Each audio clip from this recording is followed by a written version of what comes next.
जरा कल्पना कीजिए, इंटरनेट पर एक कुत्ते की बहुत ही मजाकिया तस्वीर वायरल होती है। हाँ, जो कि रोज का ही काम है इंटरनेट पर। बिल्कुल।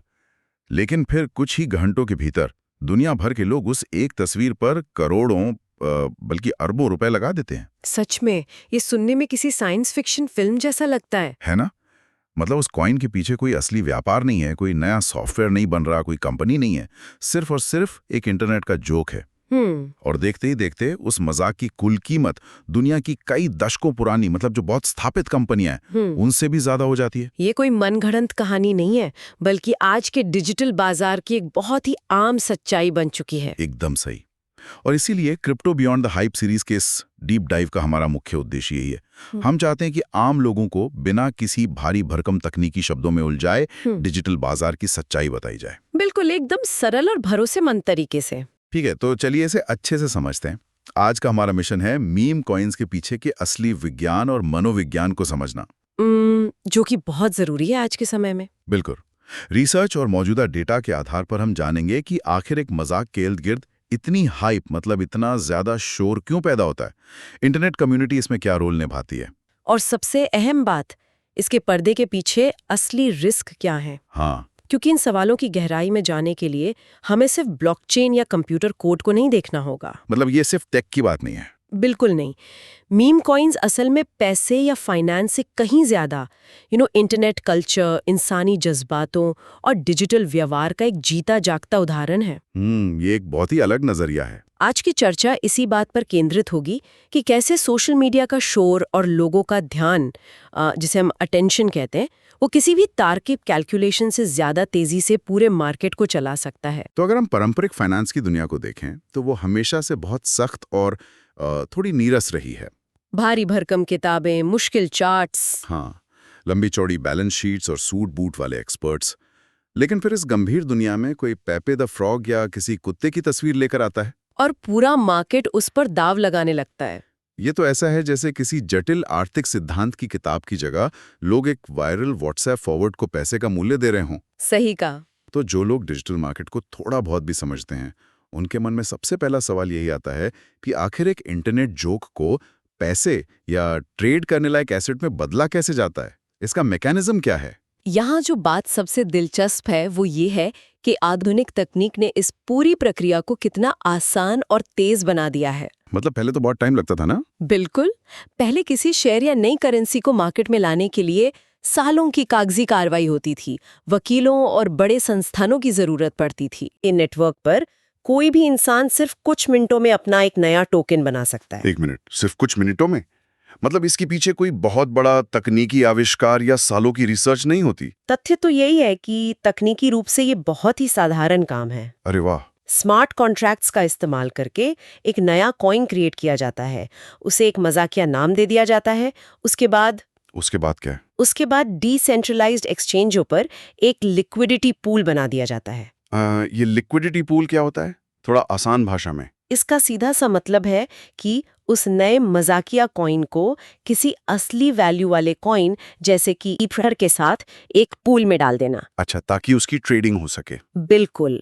जैसे ही ये पूल बनता है, वो मजाक अचानक से एक ट्रेड करने लायक संपत्ति बन जाता है, जिसे कोई भी खरीद और बेच सकता है। तो तकनीक ने सिर्फ एक हाईवे या सड़क दी है, लेकिन गाड़ी को चलाने वाला असली ईंधन तो उस मीम की कल्चरल एनर्जी, मतलब उसकी सांस्कृतिक ऊर्जा है। हाँ, जो पैटर्न हम देख रहे हैं वो यही बताता है। रिसर्च बताती है कि एक मीम इसलिए तेजी से फैलता है क्योंकि लोग उसे आसानी से पहचानते हैं, उस पर हंसते हैं और उसे रीमिक्स करके शेयर करते हैं। एकदम सही। मीम कॉइन्स लोगों से कोई 50 पन्नों का तकनीकी दस्तावेज या व्हाइट पेपर पढ़ने के लिए नहीं कहते। वो बस इतना पूछते हैं कि क्या ये जोक मजेदार है। हाँ, अगर मजेदार है तो इस आंदोलन का हिस्सा बनो। और यही ऊर्जा उन्हें पारंपरिक निवेश के विचारों से पूरी तरह अलग कर देती है। कैसे? देखिए, पारंपरिक निवेश में लोग भविष्य की मुनाफे, कंपनी की ग्रोथ या उसके प्रोडक्ट को देखते हैं, लॉजिक लगाते हैं। लेकिन मीम कॉइन्स लोगों को एक मूवमेंट या एक भावना से जुड़ने के लिए प्रेरित करते हैं, एक इमोशनल कनेक्शन। वे असल में उस जोक को एक डिजिटल वैल्यू दे रहे होते हैं। यहाँ बात सच में बहुत दिलचस्प हो जाती है कि क्या सोशल मीडिया पर होने वाली चर्चाओं और मीम्स के कारण ही उस कॉइन की कम्युनिटी उसका अपना सबसे बड़ा ब्रांड बन जाती है? हाँ, कम्युनिटी ही सब कुछ है यहाँ। क्योंकि अगर बात सिर्फ रातों रात अमीर बनने के लालच की होती तो लोग इतनी वफादारी नहीं दिखाते। सही बात है। जैसे डॉज कॉइन के शुरुआती दिनों का ही उदाहरण लें, जब उस कम्युनिटी ने मिलकर एक असली नैस्कर रेस कार ड्राइवर को स्पॉन्सर कर दिया था। अरे हाँ, वो बहुत बड़ा इवेंट था। ये सिर्फ पैसे का लालच तो नहीं था, ये कुछ और ही था। वो एक बहुत ही सटीक उदाहरण है जो दिखाता है कि लोग सिर्फ पैसे के लिए नहीं आते। तो उन्हें क्या चाहिए? उन्हें मजा आता है। वे सोशल प्रूफ की तलाश में होते हैं। सोशल प्रूफ मतलब दूसरों को देखकर प्रभावित होना। बिल्कुल। जब एक्स या रेडिट जैसे प्लेटफॉर्म पर लाखों लोग एक ही जोक शेयर कर रहे होते हैं, तो इंसान को उस समूह का हिस्सा बनने की, एक तरह की बिलोंगिंग की गहरी इच्छा महसूस होती है। हाँ, एक कम्युनिटी का हिस्सा महसूस करना। अर्थशास्त्र की भाषा में कहें तो मीम कॉइन्स किसी वित्तीय उत्पाद से ज्यादा ध्यान के अर्थशास्त्र, जिसे हम अटेंशन इकोनॉमी कहते हैं, उसकी तरह काम करते हैं। ध्यान का अर्थशास्त्र मतलब इंटरनेट के इस दौर में लोगों का ध्यान ही सबसे बड़ी करेंसी बन गया है। यही इस पूरे सिस्टम का मूल नियम है। अटेंशन से अटेंशन बढ़ती है। जितना ज्यादा शोर उतना बड़ा कॉइन। सही कहा। इंटरनेट पर एक वायरल जोक जितना ज्यादा शेयर होगा, उसकी अहमियत उतनी ही बड़ी लगने लगती है। और इसी कम्युनिटी की भावना के कारण जब कोई बाहरी विशेषज्ञ या पारंपरिक निवेशक इन्हें बेवकूफी कहकर खारिज कर देता है, तब भी ये कॉइन्स मार्केट में टिके रहते हैं। हाँ, कम्युनिटी एक सेना की तरह अपने कॉइन का बचाव करती है, रोज नई मीम्स बनाती हैं और उस ध्यान को भटकने नहीं देती है। इलॉन मस्क जैसे प्रभावशाली लोगों के ट्वीट्स का उदाहरण ही ले लीजिए। उफ, उनके ट्वीट्स का तो क्या ही कहना।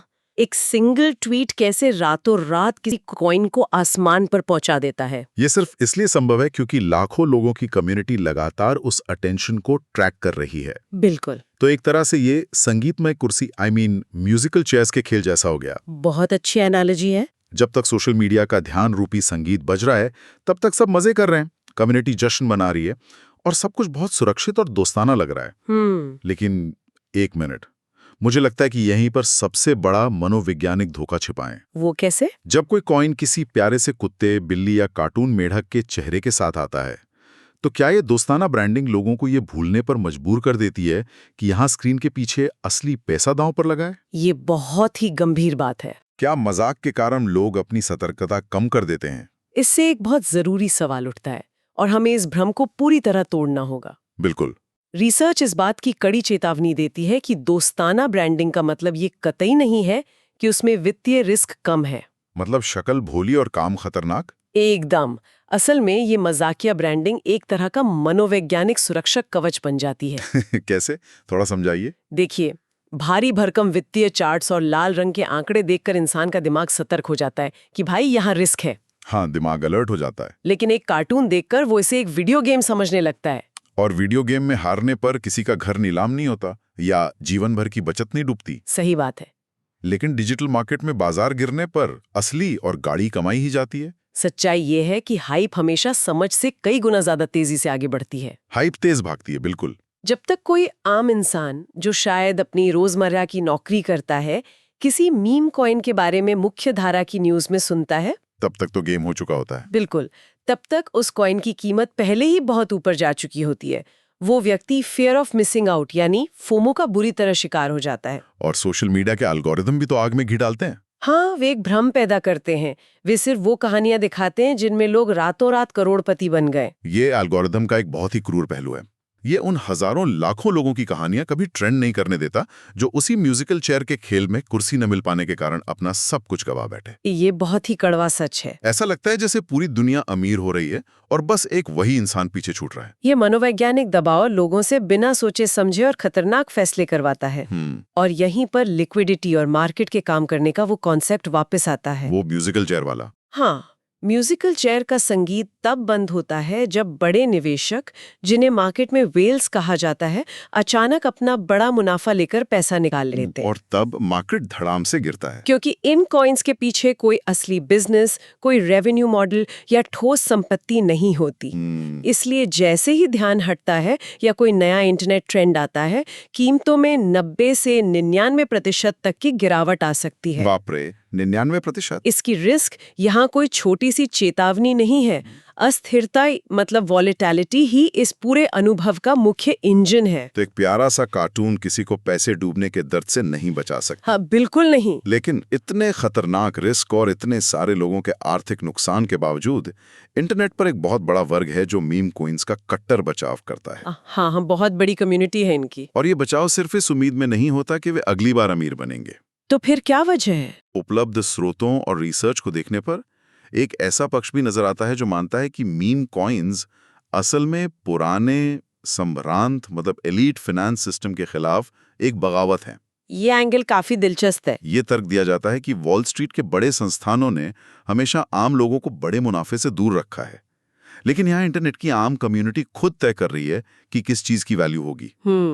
गेम स्टॉप के शॉर्ट स्क्वीज के दौरान भी हमने कुछ ऐसी भावना देखी थी, जहां छोटे निवेशकों ने मिलकर बड़े हेज फंड्स को चुनौती दी थी। इसे एक तरह का लोकतंत्रीकरण या डेमोक्रेटाइजेशन कहा जाता है। अगर हम इसे एक बड़ी तस्वीर से जोड़कर देखें तो ये तर्क भावनात्मक स्तर पर बहुत शक्तिशाली लगता है। शक्तिशाली कैसे? दुनिया भर में कई लोगों के लिए पारंपरिक निवेश के तरीके बहुत ही जटिल और दूर की कौड़ी लगते हैं। शेयर बाजार की पेचीदगियां या रियल एस्टेट की कीमतें आम आदमी की पहुंच से बाहर महसूस होती हैं। ये तो है, आम आदमी के लिए वो दुनिया बहुत डरावनी है। ऐसे में जब इंटरनेट कम्युनिटी खुद की एक डिजिटल अर्थव्यवस्था बनाती है तो वो एक सांस्कृतिक विद्रोह जैसा महसूस होता है। एक कलेक्टिव पावर। बिल्कुल, ये एक सामूहिक शक्ति का प्रदर्शन है जहां संस्थाओं की जगह भीड़ फैसले ले रही है। लेकिन क्या ये सच में एक विद्रोह है या फिर ये सिर्फ एक नया डिजिटल कैसीनो है जहां व्यवस्था बनाने वाले ही हमेशा जीतते हैं? ये बहुत चुभने वाला सवाल है। क्योंकि अगर लोकतंत्रीकरण के नाम पर लाखों आम लोग बिना किसी जानकारी के अपना पैसा डुबा रहे हैं, तो ये एलीट सिस्टम से आजादी तो नहीं हुई ना? ये तो सिर्फ शोषण का एक नया तरीका लग रहा है। ये एक बहुत ही जायज आलोचना है और आलोचकों की चिंताएं पूरी तरह सही हैं। मतलब रिस्क बहुत बड़ा है। एक तरफ ये एक सांस्कृतिक भागीदारी है, लेकिन दूसरी तरफ ये एक बेहद खतरनाक सट्टेबाजी को बढ़ावा दे रहा है। हाँ। समस्या ये है कि जो लोग इस विद्रोह में सबसे आगे होते हैं, मतलब जो शुरुआत में कॉइन बनाते, हाँ, या जो बहुत कम कीमत पर भारी मात्रा में खरीदते हैं, अक्सर वही लोग बाद में आम निवेशकों के पैसे पर भारी मुनाफा कमाकर निकल जाते हैं और आम आदमी फंस जाता है। बिना अनुभव वाले लोगों को इस मार्केट की बेतहाशा अस्थिरता की कोई समझ नहीं होती। तो ये डेमोक्रेटाइजेशन कैसा हुआ? वही बात है, लोकतंत्रीकरण का मतलब ये नहीं होना चाहिए कि आर्थिक तबाही का रास्ता सबके लिए खोल दिया जाए। सही कहा। एक परिपक्व सोच का मतलब यही है कि इसके सांस्कृतिक आकर्षण और कम्युनिटी की ताकत को समझा जाए, लेकिन इस भ्रम में ना रहा जाए कि ये कोई सुरक्षित आर्थिक क्रांति है। तो इस पूरी स्थिति का इतनी गहराई से विश्लेषण करने के बाद अब बात आती है कि एक आम आदमी इस पूरे फिनोमेनन को किस नजरिए से देखें। ये सबसे जरूरी हिस्सा है हमारी चर्चा का। अगर कोई व्यक्ति सोशल मीडिया पर लगातार किसी नए मीम कॉइन की चर्चा देखता है तो वो खुद को बहुत ज्यादा निंदक मतलब बहुत सिनिकल या बहुत ज्यादा भोला बनने से कैसे रोके? उत्सुकता होना स्वाभाविक है, लेकिन उस अंधी दौड़ और जल्दबाजी के बीच वो बारीक लकीर कैसे खींची जाए? इसके लिए जो रिसर्च है उसमें कुछ बहुत ही व्यावहारिक और स्पष्ट सलाह दी गई है। वो क्या है? सबसे पहला कदम यह स्वीकार करना है कि इन्हें पारंपरिक लॉन्ग टर्म इन्वेस्टमेंट या रिटायरमेंट फंड की तरह बिल्कुल नहीं देखा जा सकता। मतलब ये कोई एफडी या म्यूचुअल फंड नहीं है? बिल्कुल नहीं। स्थापित कंपनियों के शेयरों के पीछे एक ठोस व्यापार होता है। मीम कॉइन्स के पीछे सिर्फ भावनाएं, ट्रेंड साइकिल्स और इंटरनेट के ध्यान का चक्र होता है। मतलब अगर कोई इनमें शामिल होता है तो उसे ये मानकर चलना चाहिए कि वो पैसा पूरी तरह से डूब भी सकता है। 100% डूब सकता है। यह निवेश से ज्यादा एक सांस्कृतिक खेल में भाग लेने जैसा है, जहां हारने की गुंजाइश बहुत ज्यादा है। एकदम स्पष्ट बात है। दूसरी सबसे अहम बात है जल्दबाजी या अर्जेंसी के जाल में ना फंसना। ये जल्दबाजी बहुत खतरनाक होती है। डिजिटल मार्केट में जब कोई चीज बहुत तेजी से भाग रही होती है तो इंसान को लगता है कि बस यही आखिरी मौका है और समय बीता जा रहा है, और उसी हड़बड़ी में लोग गलत बटन दबा देते हैं। यही जल्दबाजी सबसे खतरनाक और गलत फैसले करवाती है। और तीसरी सबसे महत्वपूर्ण सलाह है बेहतर सवाल पूछने की आदत डालना। बेहतर सवाल, क्योंकि आमतौर पर जब लोग मीम कॉइन्स को देखते हैं तो उनका पहला और इकलौता सवाल यही होता है कि क्या इसकी कीमत और ऊपर जाएगी। और यही सबसे गलत सवाल है जो अक्सर लोगों को फंसाता है। तो क्या पूछना चाहिए? इसके बजाय लोगों को ये पूछना चाहिए कि आखिर इतनी चर्चा क्यों हो रही है? क्या ये कम्युनिटी का असली मतलब ऑर्गेनिक उत्साह है या फिर कुछ इन्फ्लुएंसर्स को पैसे देकर सिर्फ शोर मचाया जा रहा है? बहुत सही पॉइंट है। इस बात पर ध्यान देना चाहिए कि क्या उस कॉइन का वजूद सिर्फ किसी एक मशहूर व्यक्ति के ट्वीट पर निर्भर है। हाँ, क्योंकि ट्वीट डिलीट हुआ तो कॉइन भी गया। पूर्ण सवाल खुद के मनोविज्ञान से पूछना चाहिए।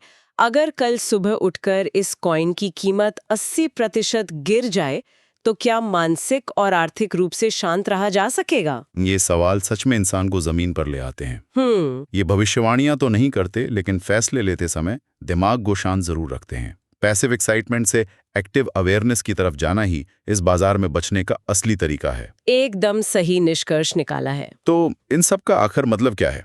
अगर हम इस पूरे डीप डाइव का निचोड़ निकालें तो कुछ बातें बिल्कुल साफ हो जाती हैं। हाँ, मीम कॉइन्स हवा में नहीं तैर रहे हैं। वे सीधे तौर पर इंटरनेट कल्चर, लोगों की भावनाओं और कम्युनिटी की ताकत से चलते हैं। कम्युनिटी ही वो इंजन है जो इसमें ताकत भरती है, और ध्यान यानी अटेंशन ही इसका सबसे बड़ा ईंधन है। बिल्कुल। तकनीक ने कॉइन बनाना बहुत आसान कर दिया है, लेकिन सबसे बड़ी बात जो याद रखनी है वो ये कि मजाकिया तस्वीरों और हल्के फुल्के जोक्स का मतलब ये बिल्कुल नहीं है कि इनमें वित्तीय रिस्क नहीं है। मजाक अपनी जगह है और असली गाड़ी कमाई अपनी जगह।